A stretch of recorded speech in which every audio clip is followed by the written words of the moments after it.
We got, oh, I know, we got Simon. Hey, Simon, how you doing? Simon says, I have faith that there will be an atheist revival. I'll actually say this, and this is why I'm glad we have you on, Craig, too.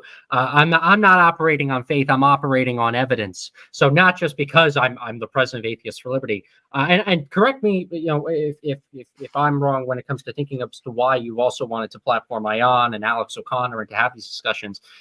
For me, I've seen in politics and culture, a lot of people were talking about wokeism like 5-6 years ago. The conversations about religion and atheism and secularism and the role of these things in the world, it's starting to come back, I feel, in big ways. I think people are starting to now want to finally return to these very important debates about the cosmos and how religion might fit or might not fit in society. And just from a perspective of someone who runs an organization, it's made me want to get up in the morning more and do what I do as an atheist leader. But it's probably helped you as the head of the Objective Standard Institute make decisions as to what kind of conversations you're going to have at, say, Level Up and through your materials. I feel like that's coming back. I think there is going to be an atheist revival. I think what we saw 20 years ago with New Atheism, I think it's going to come back, but it's going to come back in a different way. And I'm hoping that when we do come back, we can kind of explore these philosophies in a much better way than our predecessors did in decades prior. Yeah, I'm frankly, I'm really optimistic about the future, unlike so many people. And I know for a lot of people that sounds crazy today. It's like, are you kidding me? Look what's going on politically and culturally.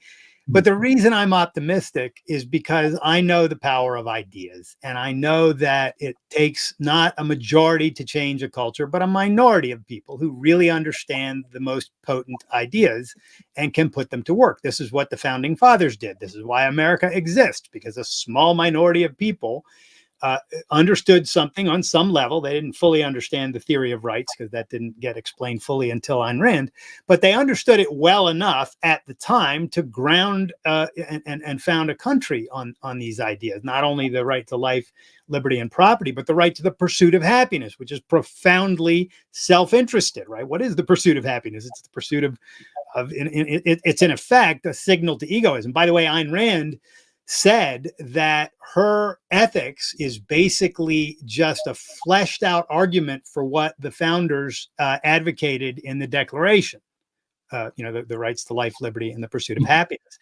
And she was like, yeah, that's right. We have those rights, and here's why. And she gives this whole grounding for it. But back to my optimism, I think that we are reaching, I know my Objective Standard Institute and the various people I work with, people who you work with, friends and Students for Liberty and different organizations that we work with, we are reaching a lot of young minds. They are thinking, they are learning these ideas. They are becoming really good speakers. Look at Kaya Willis, for goodness sake, who's a young fellow. We had her on the channel around a month ago. She's awesome. Yeah. Or John Hersey, or Angel Walker-Worth, or Thomas Walker-Worth, or any of the people who are fellows at Objective Standard Institute. These folks they really are getting their head around these ideas. They're extremely good writers and speakers, and they are going to change the world.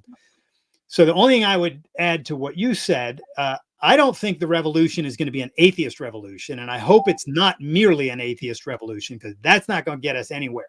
What we need is a rational philosophy revolution. We need a revolution of people who say, I want the world to make sense. I want to understand a morality that makes sense to me. I want to understand an epistemological foundation and framework that makes sense to me. I want to know how my mind works and how I can gain and validate knowledge. And when enough young people start doing that, you will have a new generation of intellectuals come up, and that is unstoppable. So that's what we need. And I think we're going there.